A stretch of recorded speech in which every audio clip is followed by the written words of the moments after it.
Senator from West Virginia. Mr. President, I ask unanimous consent that the order of the quorum call be rescinded. Without objection. Mr. President, we're going to be voting this afternoon on a number of EPA bills, one of which is mine, which calls for a short 2-year waiting period, but does not shut down in any way the EPA, particularly on CAFE standards. So I have two messages. One is I hope, but doubt, but nevertheless hope that people will vote for my bill. As of last December, I would have gotten every Republican vote. But when they broke away from the Omnibus Reconciliation Agreement, those votes all went out the window. And I think they will all vote for McConnell, which I think is a mistake. So let me explain. First of all, I'm very opposed to the McConnell amendment. I think it's foolish.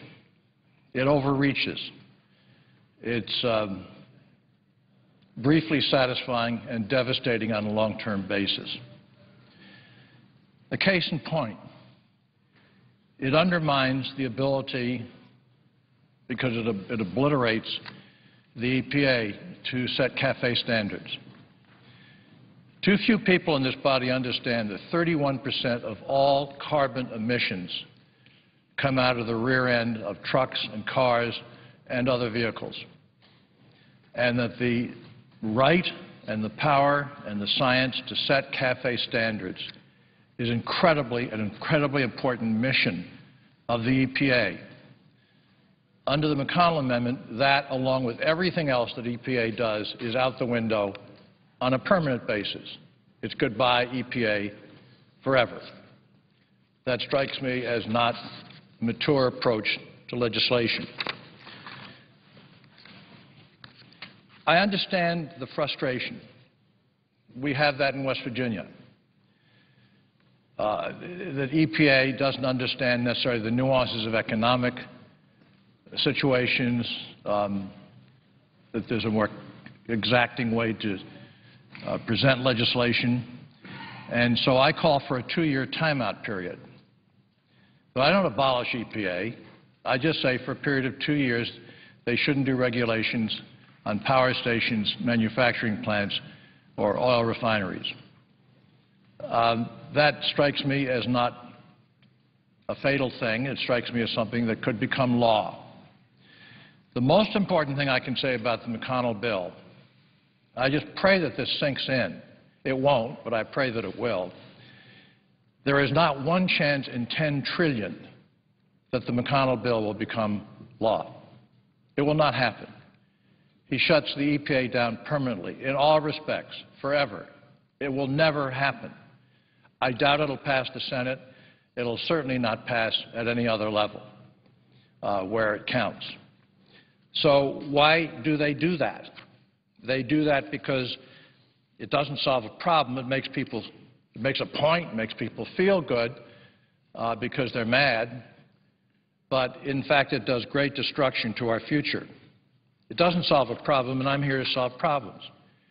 What I think we do need is a timeout just to stop the imposition of EPA regulations that don't allow for development of clean technologies and that would hurt the economy at a very critical point in our still slowly moving recovery, but to do it in a way that keeps us all focused and working on a long-term energy policy. Yes, we've had problems with EPA in West Virginia, but the answer is that you don't get rid of the agency forever. I mean, it's just incomprehensible to me that mature people could actually be for that, vote for that, espouse that. But they have, and as of last December, when we were doing the omnibus appropriations bill, every Republican had agreed, more or less, to vote for my bill. It's a 2-year timeout, which shouldn't affect CAFE standards. But then, all of a sudden, 9 Republicans defected. The election had already been held. The House was about to go into Republican hands, and once they defected, then everything crashed down. And all of the votes that I would have gotten from the Republican Party are now gone. I doubt that I'll get any votes from the Republican Party, and not many from my own party, which I regret, but which I understand. I believe in clean coal. People say coal. I much like it better if they say clean coal, because if it's just coal the way it is in the ground, we're not going anywhere, and natural gas will overtake coal, put them out of business. I've said this to the coal operators quite frequently. They don't believe me. But I think it's true. It's happened in North Carolina in 12 power plants. It's happening in Ohio. It's happening in lots of places. I have nothing against natural gas. We have a lot of natural gas. Natural gas, however, has 1/2 of the carbon that coal does. Has 1/2. They call themselves a clean fuel, and in relation to coal in the ground, they are.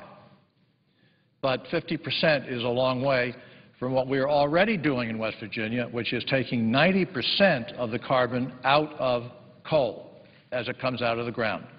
It goes to a power plant where there's a Dow Chemical Company on the one hand, the American Electric Power on the other, are already, and I've been to see their plants and I've seen their results, and I went with Secretary Chu, where they are taking 90% of the carbon out of coal. That's not bad. You can call that clean coal. And we've got a gigantic energy problem. We need everything we can get. I was even prepared to be for nuclear, which is about 20% of our current power structure. I'm not sure where I am right now. I have to think more deeply about that. I'm worried because our power plants are old also, like the Japanese ones are. So all I can say is I'm for keeping our eye on the ball. I'm not for making us sort of feel good on a very temporary basis. If you're everybody gets mad at the EPA. It's just sort of like an opening day in American baseball. I mean, you just do it, and people cheer. But if you do it the way it's done in this amendment by abolishing the agency, that's a long season, and it's a really bad win-lose record. So I hope that my bill will get sufficient votes. I'm not sure. I don't think it will, because I think the folks on the other side of the aisle have completely deserted it because they feel a great solidarity, want to show their power, and along comes an elimination bill. I just couldn't be for that. Morally, I couldn't be for that. I'm strongly for West Virginia coal miners. I just came back last night from the first anniversary of the 29 coal miners who died. It wasn't an anniversary. It was a memorial. And powerful, powerful life being a coal miner, which is unknown to most people, what it's like, what the dangers are. But they do it, and they're strong.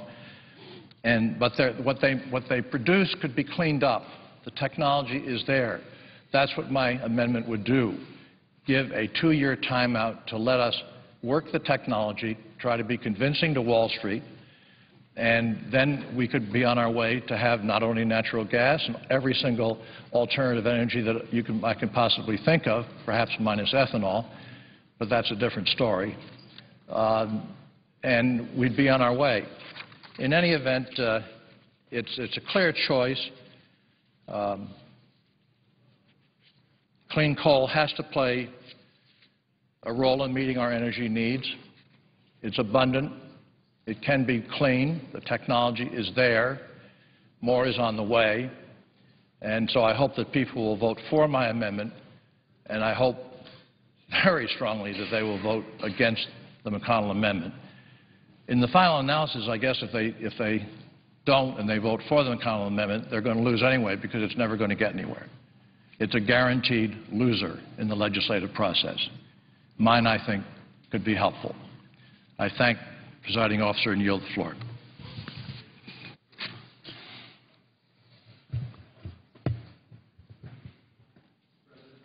Senator from South Dakota. Mr. President, in a couple of hours now, the Senate will vote on the Inhofe-McConnell amendment. which would prevent the EPA from moving forward with dangerous, and I shouldn't dangerous, but certainly harmful to business and certainly costly greenhouse gas regulations. And I would hope that my colleagues here in the Senate will support that amendment for a number of reasons, because it bears heavily on one of the great debates that we're having in the country today. And I find it, I think the American people must find it confusing, I certainly do, when you get all these mixed signals coming out of the elected leaders in Washington, D.C. The American people must be incredibly confused, because the President has said, rhetorically at least, he's talked about the need to reduce our dependence, our dangerous dependence upon foreign energy. He talked recently about getting the number of barrels of oil that we import every day down by 1/3 at the end of this decade. And the fact of the matter is, Mr. President, that we do spend $1 billion every single day on foreign oil. $1 billion that we export out of this country because of the addiction that we have to foreign sources of energy. The problem, Mr. President, is that everything this administration is doing is contrary to that goal. If you look at the policies that are coming out of Washington, D.C. right now today, they completely contradict this idea that we ought to be moving toward energy independence and getting away from this dangerous dependence that we have on foreign sources of energy. And I'll point out a couple of things. We have, of course, in the Gulf of Mexico, the so-called permitorium. We haven't been issuing permits to explore, to continue the work that's being done down there in terms of energy exploration. The outer continental shelf has been put off limits by this administration.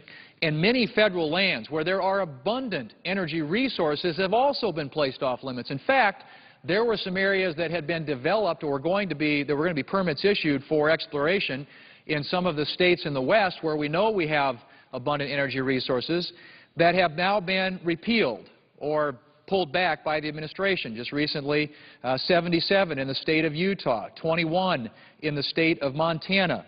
We have enormous resources right here in our own country that we could be developing that would get us away from sending this $1 billion a day, every single day, to foreign countries around the world because of our addiction to energy.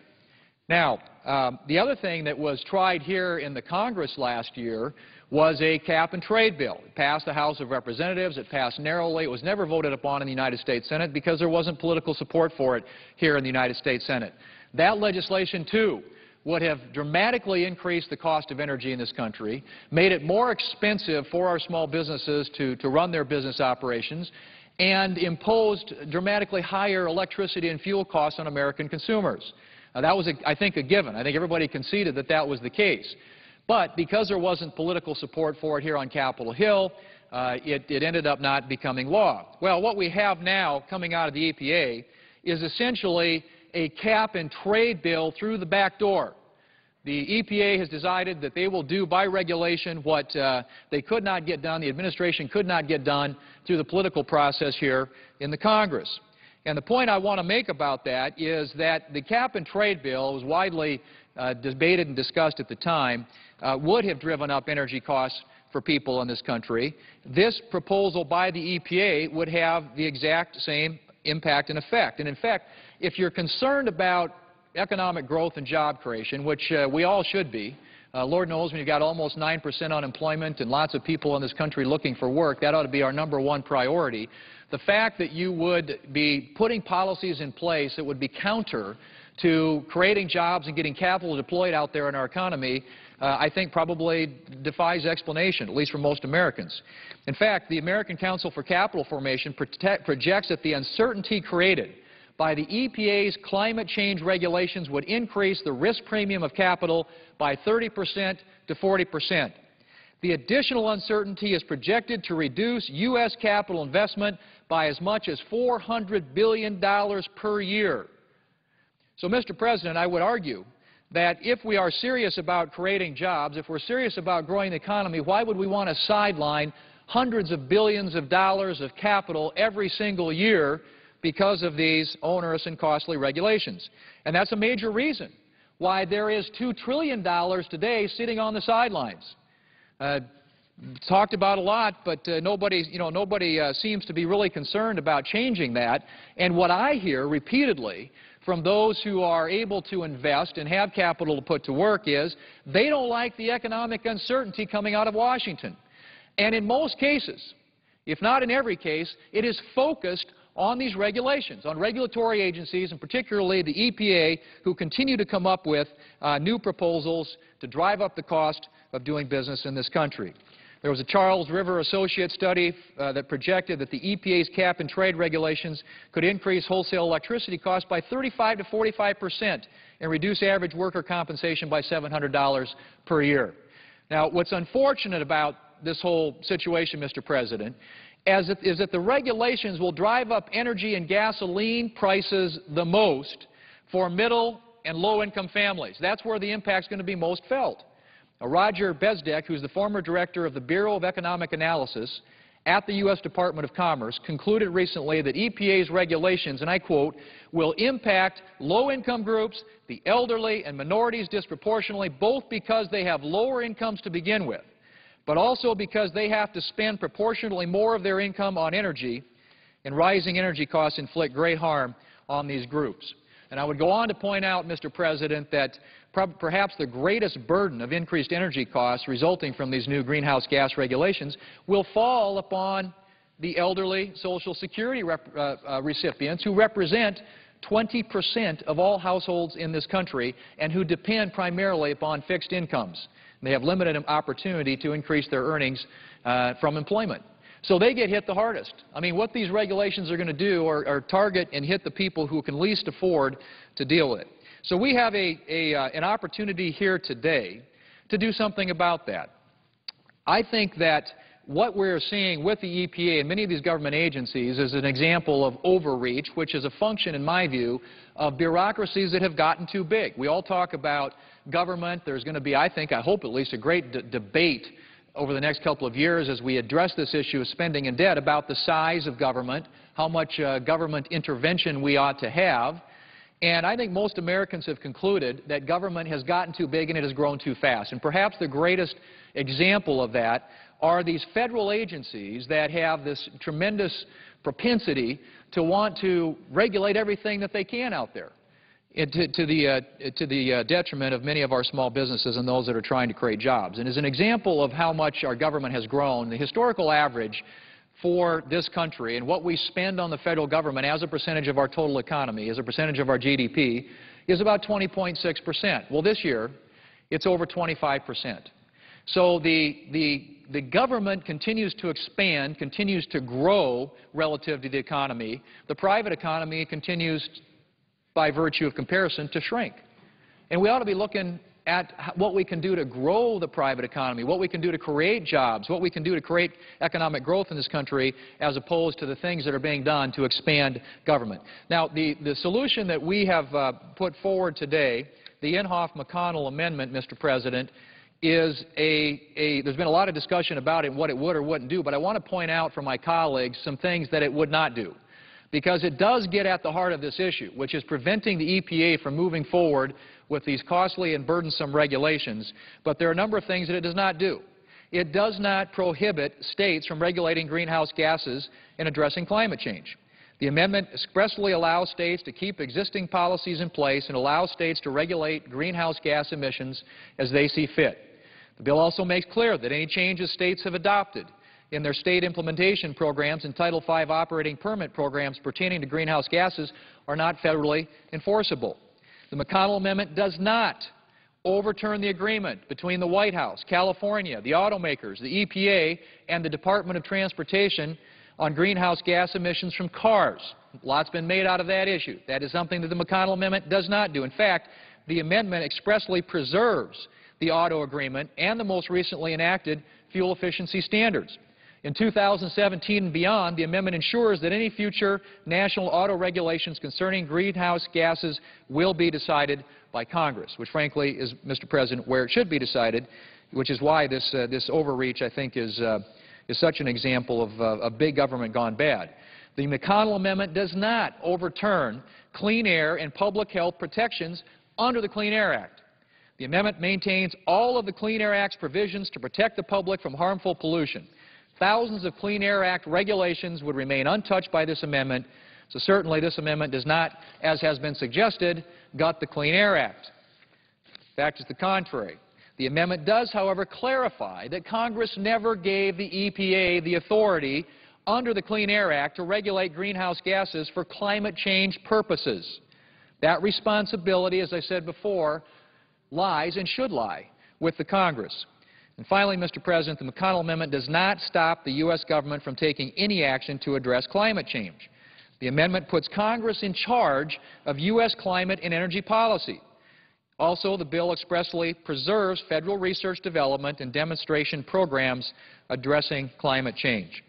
So, if Democrats in Congress, Mr. President, want to enact climate change regulations, I would encourage them to bring a climate change bill here to the floor. That is where this should be debated by the people's representatives, not decided by bureaucrats in some federal agency, which is what the EPA regulations would in effect do. Now, there are a number of amendments that have been offered by our Democrat colleagues, which I would describe as political cover amendments. They want to, because they know their constituents, they're hearing the same thing we are from our small businesses, from our agricultural groups, from consumers across this country about what these regulations would do and how they would impact adversely electricity and fuel costs in this country. And so they're trying to give themselves, I think, some cover to be able to vote for something. But I want to point out that all these other amendments that are being offered up by our Democrat colleagues as alternatives to the Inhofe-McConnell amendment don't get the job done. Now, we talked we heard a little bit earlier today about the Rockefeller Amendment, which has the 2-year delay in it, but again, that is a very limited scope to that amendment. And the temporary nature of the amendment is going to provide very little relief for businesses and consumers across this country. If it is enacted, permits for new projects and the jobs associated with those projects could be stalled until after the 2-year period. There is no assurance, Mr. President, that any of these permits would be issued during this 2-year period when this amendment would be in effect. The Rockefeller Amendment would not stop or delay other EPA methods for increasing energy prices, such as the National Ambient Air Quality Standard for CO2. The Rockefeller Amendment does not prevent climate change nuisance suits sponsored by environmental activist groups hostile to energy development. Now, I could say the same thing essentially about some of the other proposals that are out there. The Stabenow Amendment also has a 2-year delay, but it allows EPA to continue moving forward with rulemaking. It just wouldn't allow them to finalize those rules until the end of the 2-year period. And if the amendment's enacted, permits for new projects and the jobs associated with those projects, again, could be stalled until the end of that 2-year period. So there are just flaws in all these amendments, none of which are designed to do the job. If you are here today and you are serious about doing something to address what your consumer groups, what your farm organizations, what your business organizations are asking you to do, and that is to prevent the EPA from moving forward with something they really don't have the statutory authority to do, and should be reserved to the Congress, but they're going to move forward with it anyway. If you're serious about addressing that issue, the only alternative for you is to support the Inhofe-McConnell amendment. It's that simple. It's that straightforward. And all these political cover amendments that are being offered by our Democrat colleagues are simply that. They are cover amendments, and they don't get at the heart of the issue. And so, Mr. President, I would, again, go back to where I started, and that is to say that we ought to, in this country, be seriously debating policies that will move us away from the dangerous dependence that we have on foreign energy. But as I said earlier, every policy coming out of Washington, in my view, is designed to make it more difficult to develop the very energy sources that will create a domestic energy supply in this country that would release us from this grip that foreign countries have on it with regard to energy. So I hope that this particular amendment, the Inhofe-McConnell amendment, will pass today, and that it will have bipartisan support. It's already been talked about that perhaps none of these will reach the 60-vote threshold, and what I would say to my colleagues is, again, if you are serious about trying to solve this issue, if you are serious about trying to make sure that the electricity and fuel costs don't go up dramatically for your constituents, then this is the amendment that you need to be for. The other amendments don't get at the issue.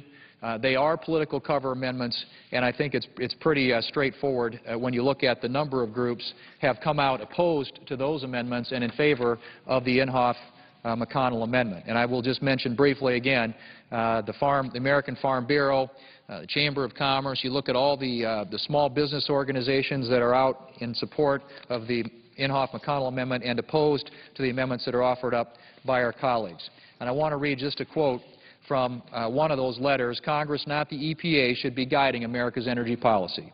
Without action by lawmakers, EPA's regulations will make it difficult to attract new manufacturing capacity and jobs to the United States, let alone double U.S. exports in 5 years, which is what our goal has been, as President Obama has pledged.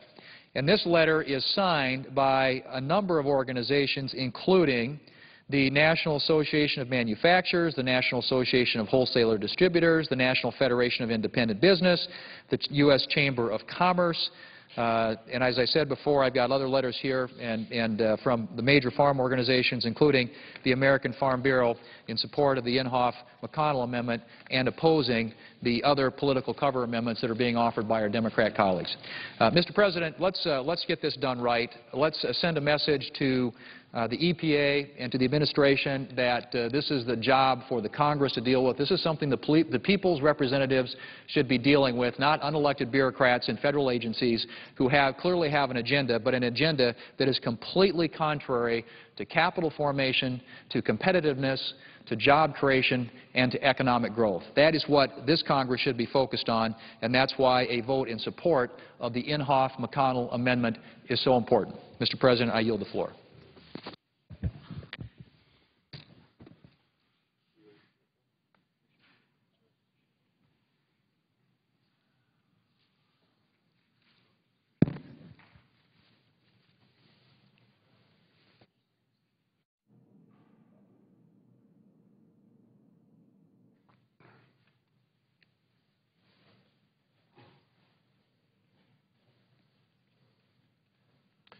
Mr. President.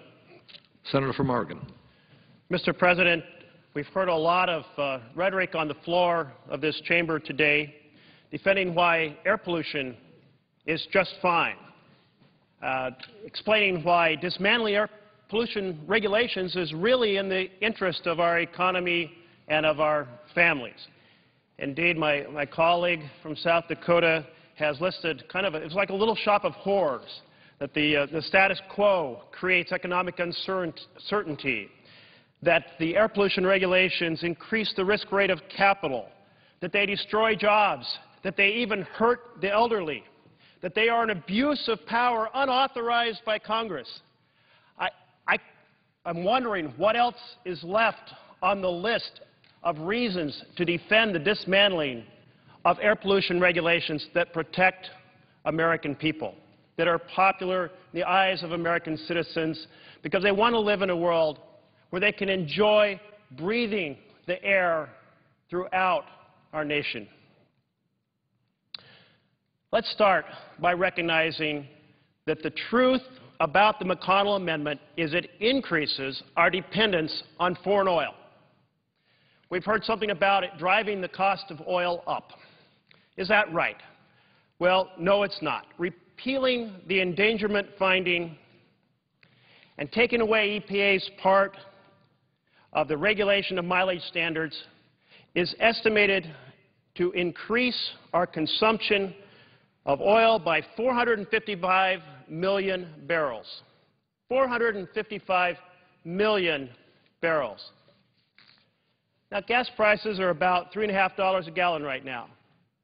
So the McConnell-Inhofe Amendment represents a $68 billion expenditure on additional oil. It means importing $68 billion more of oil. It means exporting 68 additional American dollars overseas to strengthen the economies in the Middle East or Nigeria or Venezuela. That energy tax, the McConnell-Inhofe tax, is a tax that goes out of our country. It hurts us in the worst ways. It's a tax that goes directly to oil companies, out of the pockets of working families, to some of the most profitable corporations in the history of human civilization. Now, gasoline prices are set by the law of supply and demand. So if you increase demand for oil, you also drive up the price. So if anything, the McConnell-Inhofe Amendment doesn't decrease the cost of gasoline, it increases the cost of gasoline. PolitiFact.com took on this issue because members of Congress backing this amendment were arguing that it keeps gas prices from increasing. PolitiFact.com, that independent evaluator of claims made on the floor of the Senate, the floor of the House, and other places, ranks that claim false.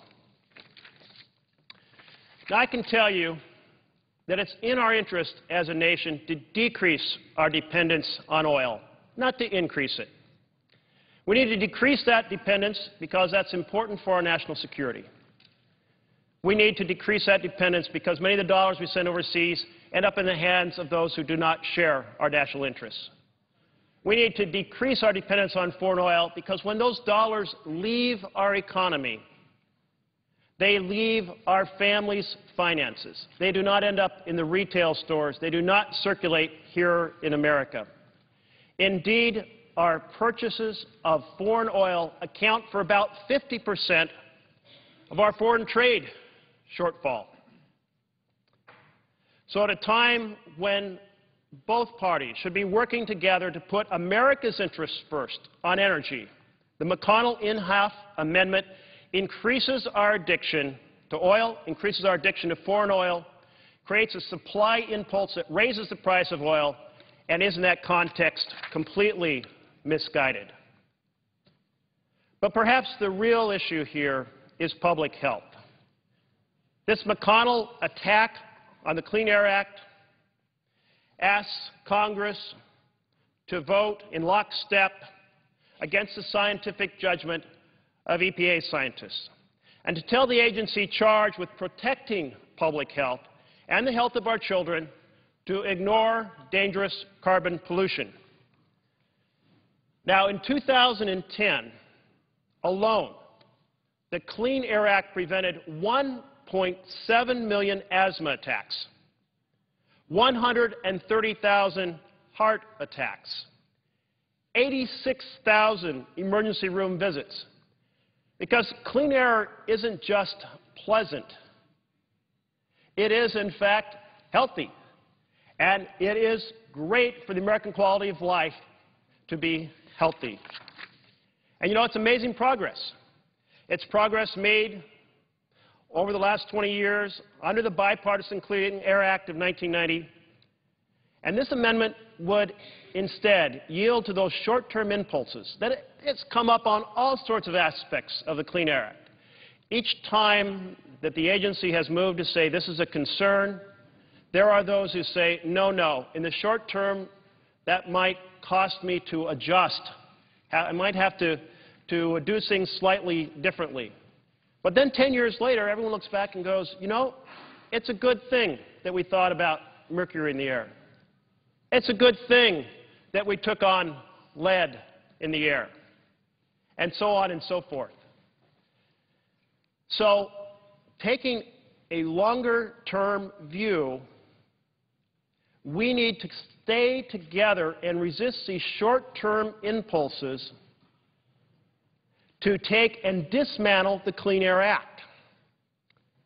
The American Lung Association said the McConnell Amendment is, and I quote, a reckless and irresponsible attempt to once again put special interests ahead of public health.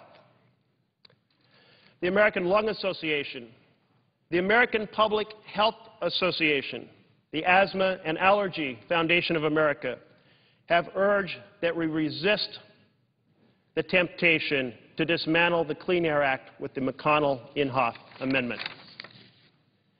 And there's a very simple reason for that. Each of these amendments would have EPA put aside the practice of using science to set common sense standards to protect public health. Instead, these amendments would have the science world put their head in the sand about these problems. And indeed, I'm not just concerned about the McConnell amendment. I'm concerned about all of the amendments that we're considering today designed to deflect, delay, and dismantle the protection of clean air. The Baucus Amendment would take away EPA's ability to use the best science to continue to modify and tailor the standards that they are setting for carbon pollution and their ability to make sure that major polluters are covered. The Stabenow and Rockefeller amendments would put a 2-year delay on pollution standards. And it's tempting to think that a 2-year delay might be an acceptable middle ground. But a 2-year delay in protecting public health is 2 years too long. Let me be very clear about this debate.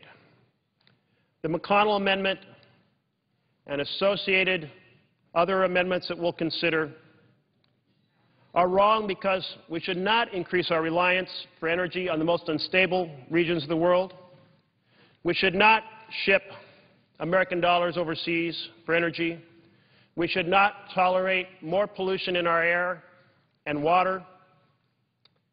And we should not decrease our ability to build on America's foundation of its ingenuity, its inventiveness to respond to air pollution challenges and make those environmental decisions in clear partnership with a stronger economy. I think that each of our constituents across this country, as they think as parents about the future and their children, know that clean air is the right course. But our children probably understand better than we do another key aspect of this, because this conversation today is largely about carbon pollution. And we need to wrestle with the fact that carbon pollution has a very substantial impact on the temperature across this planet. Now, before the Industrial Revolution, we had a carbon dioxide level of about 270 parts per million. And the basic scientific consensus is that that level of carbon dioxide in the atmosphere needs to be kept somewhere below 350 parts per million. And I would like to report to you today, I would be pleased to be able to report to you today that before we get to that point of 350, we're going to be able to make the adjustments necessary so that we don't end up in a situation where we are creating long-term adverse consequences for our planet. But indeed, we crossed that 350 boundary long ago. We are at 390, we're headed for 400. And whereas 10 to 15 years ago it was going up by 1 part per million per year, it's going up by 2 parts per million per year. So the curve is getting steeper. The pace is getting steeper. And we are seeing this reverberating from coral reefs to Arctic tundra, permafrost. We're seeing it in ice sheets. We're seeing it in glaciers. We're seeing it in insect populations that are thriving and decimating the forests of the Northwest, where I come from, that weren't there a few years ago. We're seeing it in all kinds of patterns across this planet. And when I visit university campuses and students talk about the issue that is dearest to their heart, the top issue is that we address this threat to our planet. And this conversation goes to the heart of this. Now, my generation isn't as up to speed as our college students are about this. But the planet cannot wait for them to graduate, pursue their careers, run for office, and arrive here on the floor of the Senate. So it is our responsibility as Americans concerned about our dependence on energy, as Americans concerned about keeping our dollars in our economy and creating jobs, and as Americans concerned about sustainability of our practices, to say no to McConnell-Inhofe, to say no to the other amendments being brought forward to delay or destroy, or dismantle the Clean Air Act. Thank you, Mr. President. Senator from Oklahoma. Thank you. We're going to have a series of stacked votes at 4 o'clock, and I wanted to spend just a very few minutes on 3 or 4 amendments clarifying some of the things that I've heard rumbling. One is we have an amendment that will, in fact, take away unemployment insurance for millionaires. 2,840 households who reported an income greater than $1 million or more on their tax returns were paid a total of $18.6 million in unemployment insurance benefits in 2008. That number is higher in 2009. We don't have the final numbers yet. This included over 800 earning over $2 million and 17 with excess income of $10 million collecting unemployment benefits. We have an amendment that will prohibit that. There's been some concern to say that the cost associated with that, the way it was scored by CBO, would neutralize the savings versus the cost to eliminate that would be even. And even if that's true, which we've done a calculation, we think it costs about $900,000 a year to have people who are applying for unemployment insurance to sign a statement that their income is not above $1 million. But even if it costs the same as what we're spending, we shouldn't be giving unemployment benefits to people who are earning $1 million a year. It's foolish. And it exacerbates the tendency of enriching those that are already there versus what unemployment insurance was for, is those who are truly dependent on it to survive. So I wanted to clarify that point. The second amendment, in March, the GAO, in response to an amendment that I put on the last debt limit, issued a report listing what they think are billions of dollars of savings in terms of duplication. And I'd be remiss to say that our president, he embraced that. In his State of the Union speech, one of the goals of his administration is to eliminate duplication and consolidate. So we have 2 amendments that are going to be floor. One's mine and one is from the chairman of the Appropriation Committee, Senator Inouye, that are designed to save us $5 billion. But there's 2 big differences between those amendments. My amendment says, OMB, you've got the study. Find the $5 billion, report to us what you can do by yourself and what you need us to do to help you.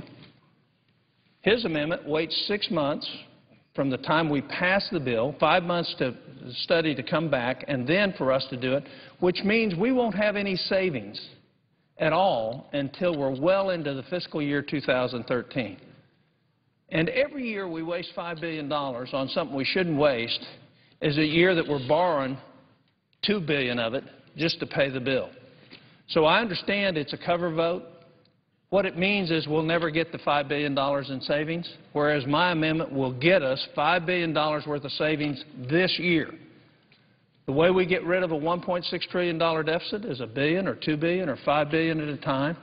Everybody recognizes the duplication. What we're asking the administration to do is take the very low-hanging fruit that they can recognize right now, do the rescission, recommend to us, and then us act on them, rather than waiting 2.5 years to get that done.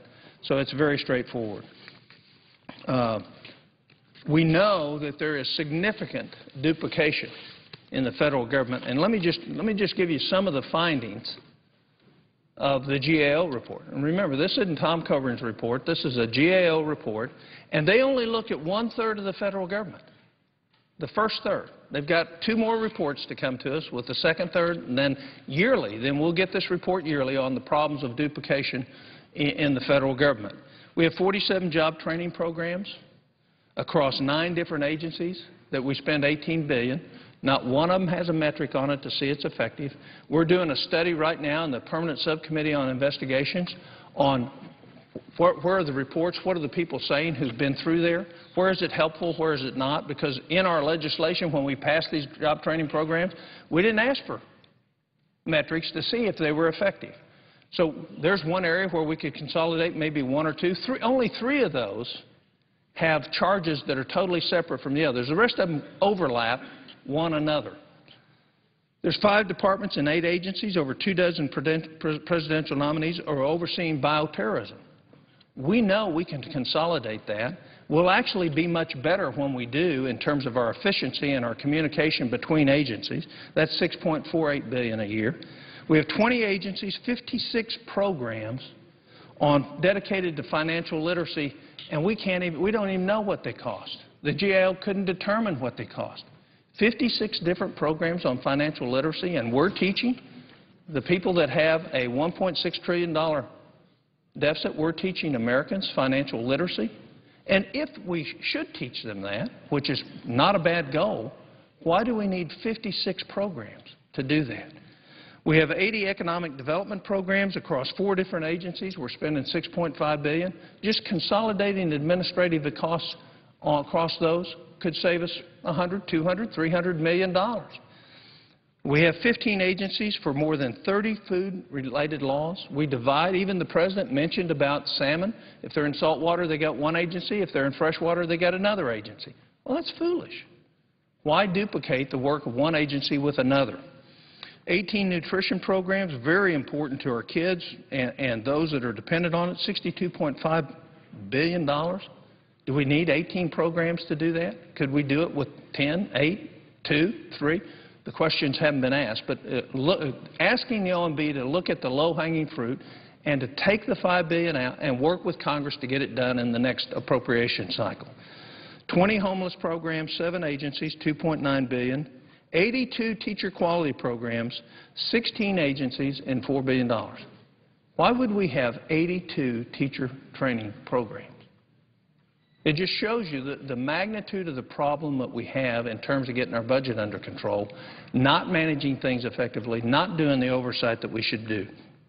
We have 52 programs for entrepreneurial efforts. I don't have any problem with that, but why do we need 52? 35 programs to oversee infrastructure.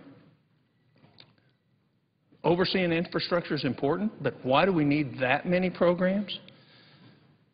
28 programs to oversee new markets, 28 different programs funded by the federal government across 6 different agencies to oversee new markets. We could consolidate a lot of that. So the President has said that he wants to do this. We ought to give him the tools that will help him do it more quickly, because every day we wait, it costs us more money.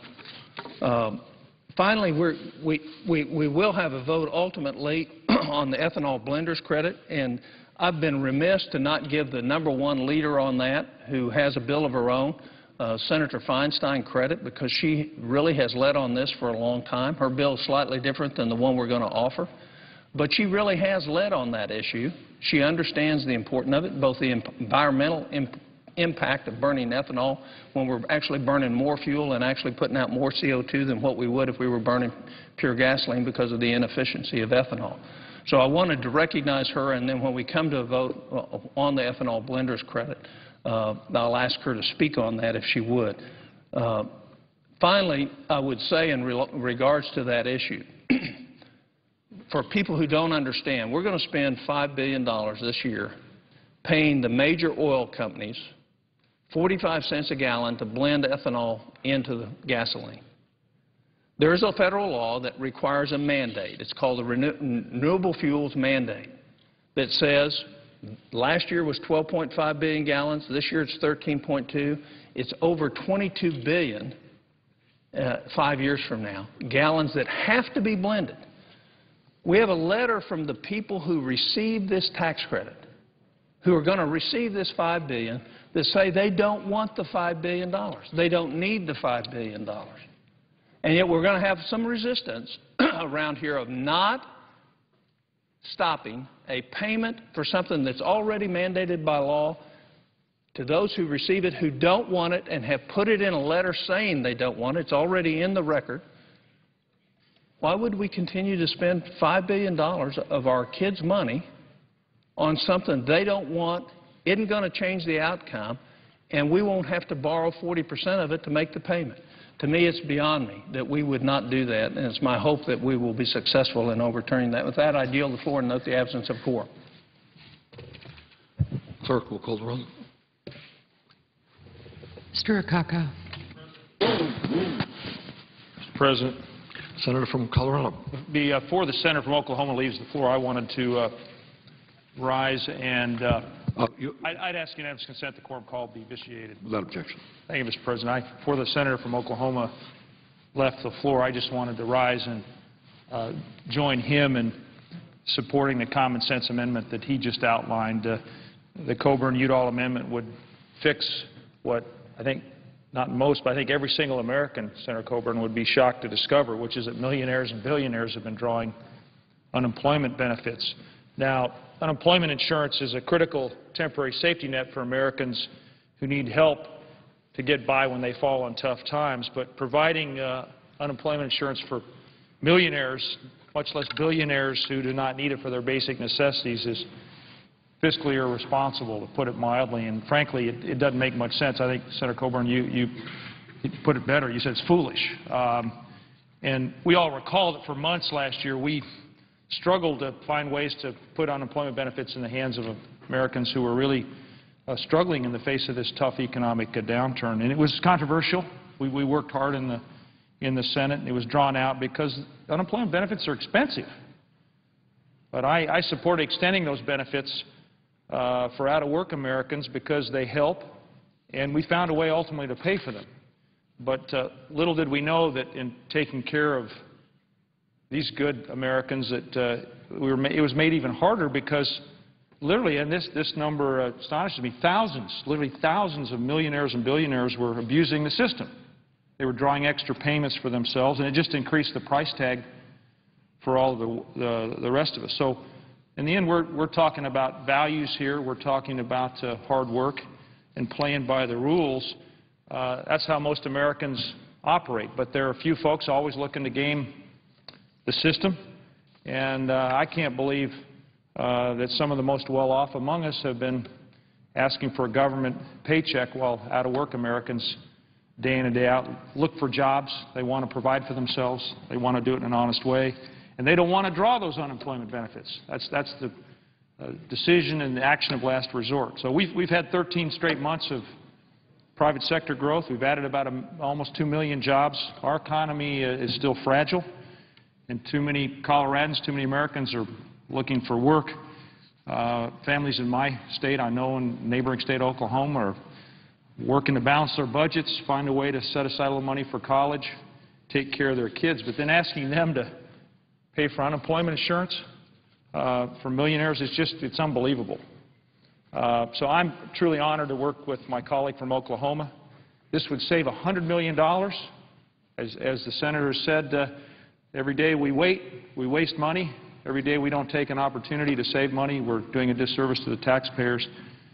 So I ask my colleagues to support this amendment. It is a smart change, and it avoids tarnishing an otherwise worthy and critical way to temporarily assist Americans who've fallen on tough times. So I'd be happy to yield to my colleague. I would just thank the senator for his co-sponsorship and his work on this amendment. I would like to put into the record, I haven't had a chance to share this with you because I just got it. I have a breakdown from the IRS of the 22 states that don't have any millionaires because they screen for it. And it's not millionaires, it's earning more than $1 million a year. In other words, they're earning, these are people who actually have income of greater than $1 million a year in terms of adjusted gross income. There's probably many more who have less than that. All we're screening is we're saying, here's a cutoff. It's a legitimate cutoff. So there's 22 states that don't allow this right now in their process, and I was wrong in my statement on the $600,000 to $800,000. The calculation of the cost of putting this in is $200,000 a year. So for very minimal cost, we're going to save $20 million a year at minimum, and we're also going to create a system that is for what it's designed for, not to help those that are already very comfortable, but to help those who are struggling to make ends meet, who find themselves out of a job. The senator makes important points, and it's a small investment, if you will, the $200,000 in saving taxpayers significant amounts of money. And as the senator points out, the important outcome here is that the integrity of the unemployment insurance system is maintained. And I also would note, as the senator did, that the point is it's $1 million in income or more. It's not if you have assets. For example, you're a rancher who is fortunate enough to have lands that are worth significant amounts, you're illiquid, and you may be struggling to make ends meet. But this applies to people, as the Senator pointed out, who have income of over $1 million annually. And that makes sense. This is an important amendment. I'd urge all our colleagues to support it when we have a chance to vote for it later today. And I would, Mr. President, it was my understanding that I was speaking on Senator Coburn's time, and I'd ask unanimous consent that the agreement reflect such allocation. Without objection. Mr. President, with that, I yield the floor. And I note the absence of a quorum. Clerk will call the roll. Mr. Akaka.